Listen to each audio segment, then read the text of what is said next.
The evening was quiet, the kind that made loneliness settle deeper than usual. She sighed, glancing at the kitchen sink where water dripped steadily from a leaky faucet. Her husband had been gone for nearly 2 weeks on a work trip, and while she had grown accustomed to his absence, certain things made it harder, like handling household repairs on her own. With reluctance, she grabbed her phone and scrolled through her contacts. Her fingers hovered over Alex's name. He was her husband's best friend, practically family. They had shared countless dinners, vacations, and late-night talks as a group. It felt natural to call him for help. Hey, Alex. Sorry to bother you. I have a small problem with the sink, and I don't know who else to call. Of course. I'll be there in 20, he responded without hesitation. True to his word, Alex arrived promptly. Dressed casually in jeans and a fitted shirt, he carried an easy confidence that had always made him approachable. She led him inside, feeling an odd sense of relief at having company. As he worked, she leaned against the counter, watching him tighten the valve with practiced ease. "You're a lifesaver," she said, grateful. He smirked, wiping his hands on a towel. "You'd be surprised how many times your husband called me for help before you two got married." She laughed, shaking her head. That sounds like him. A comfortable silence settled between them. She hadn't realized how much she missed simple conversation. They talked about her husband, his long hours, his dedication to work. "He's lucky to have you," Alex said after a moment, his tone softer. She smiled, but something about the way he looked at her made her stomach tighten. She dismissed it as overthinking. As he gathered his tools, she walked him to the door. "Thanks again. I owe you one." He held her gaze for a second longer than necessary before nodding. "Anytime." The door closed, leaving her in the same quiet house, but for the first time, the silence felt different. The following evening, she found herself thinking about Alex more than she should have. It wasn't just about the help, it was the conversation, the way he listened, the way he made her feel seen. She shook off the thought, telling herself it was nothing. But when her phone buzzed with a message from him, her heart skipped a beat. "Hope the sink's still holding up. Let me know if you need anything else." She hesitated before replying. "It's fine, but thanks for checking in." His response came quickly. "Glad to hear. You free to chat? Just making sure you're okay." She told herself it was harmless. After all, he was just being a good friend. But as they talked, something felt different. Their conversations had always been lighthearted, but tonight, there was an undercurrent of something else, something unspoken. She admitted she had been feeling lonely with her husband away so often. Alex listened intently, his voice warm and understanding. "That's tough. You deserve to have someone around, someone who makes you feel special." She swallowed hard. "I know he loves me, but sometimes it feels like I'm just waiting, like I'm an afterthought." He sighed. "You shouldn't have to feel that way." A pause stretched between them. She heard it in his voice. Hesitation, conflict. And yet, he didn't end the call. Neither did she. "I don't want you to think I'm overstepping, but if you ever need someone to talk to, I'm here." His words lingered even after they hung up. She knew she should feel guilty, but instead, she felt something else. A part of her wanted to believe that maybe, just maybe, she wasn't imagining the way he looked at her last night.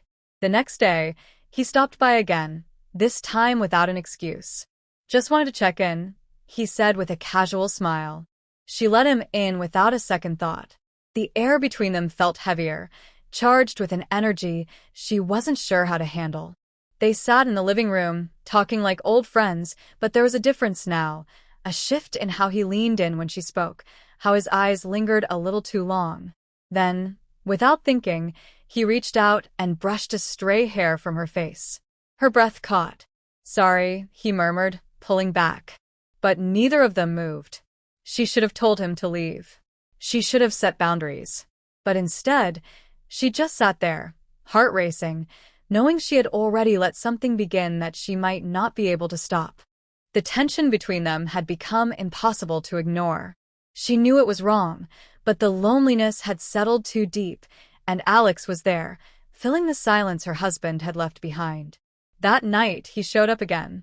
She hadn't invited him, But when she opened the door, she didn't turn him away.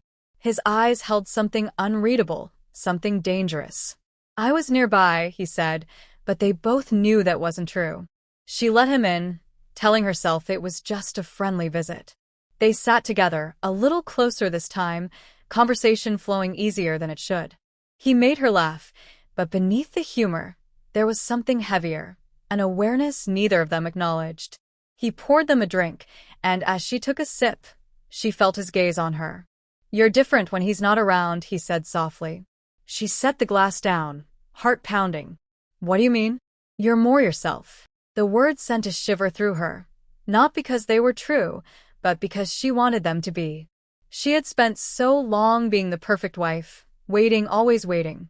But tonight, she wasn't waiting for anyone. Alex reached out, his fingers grazing hers, lingering just a second too long. She should have pulled away. Instead, she looked up, and suddenly, the space between them vanished. His lips brushed against hers, hesitant at first, but when she didn't stop him, the hesitation disappeared. The kiss deepened, slow and intoxicating, every suppressed feeling rising to the surface. For a moment, she let herself get lost in it. The warmth of his touch, the way he pulled her closer, it felt like something she had been missing, something she hadn't even realized she craved.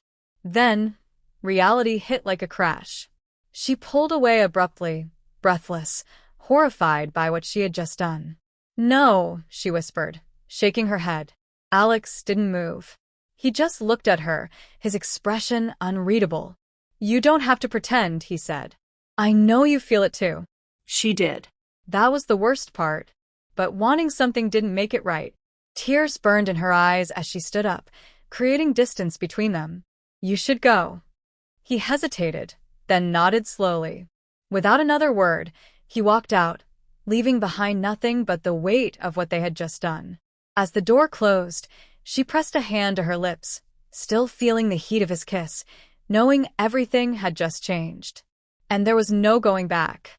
The silence in the house felt suffocating. She paced the living room, replaying the moment over and over, the guilt creeping in like a slow poison. Her hands trembled as she clutched her phone, debating whether to call Alex and tell him it was a mistake, that it could never happen again. But deep down, she knew words wouldn't erase what had already been done. Her husband was coming home tomorrow. The thought made her chest tighten. She imagined his tired smile, the way he would pull her into his arms, oblivious to the betrayal lingering between them. She had never kept secrets from him, but this was something that could destroy everything. A message from Alex appeared on her screen. "I'm sorry if I crossed a line. I'll give you space." She stared at the words, her heart pounding. He wasn't pressuring her, wasn't asking for more. But the damage had already been done. Whether he stayed away or not, the truth wouldn't change. The next morning, she forced herself to act normal. She cleaned the house, cooked his favorite meal, tried to push down the guilt gnawing at her insides. When he walked through the door, exhaustion written all over his face, she felt a wave of shame so strong it nearly knocked her breath away. He wrapped his arms around her, pressing a kiss to her forehead. "I missed you," he murmured. She swallowed hard. "I missed you too." But it wasn't true. If she had really missed him, Alex wouldn't have happened. Sitting across from her husband at dinner, she watched the way he spoke, the way he trusted her completely. The guilt became unbearable. "I need to tell you something," she blurted out before she could stop herself. He looked up, concern flashing across his face. "What is it?" Her throat tightened. The words sat on the tip of her tongue, waiting to shatter everything. But as she looked into his eyes, she realized she couldn't do it. Not because she wanted to protect herself, but because she wanted to protect him. "Nothing," she whispered, forcing a smile. "I just missed you." He reached for her hand, giving it a reassuring squeeze. And just like that, the truth was buried. That night, as he slept beside her, she lay awake, staring at the ceiling. She had made a mistake, a moment of weakness she could never take back. But she wouldn't let it define her. Tomorrow, she would move forward. She would lock the memory away, Pretend it never happened. Because some mistakes were too heavy to confess. And some truths were better left unspoken.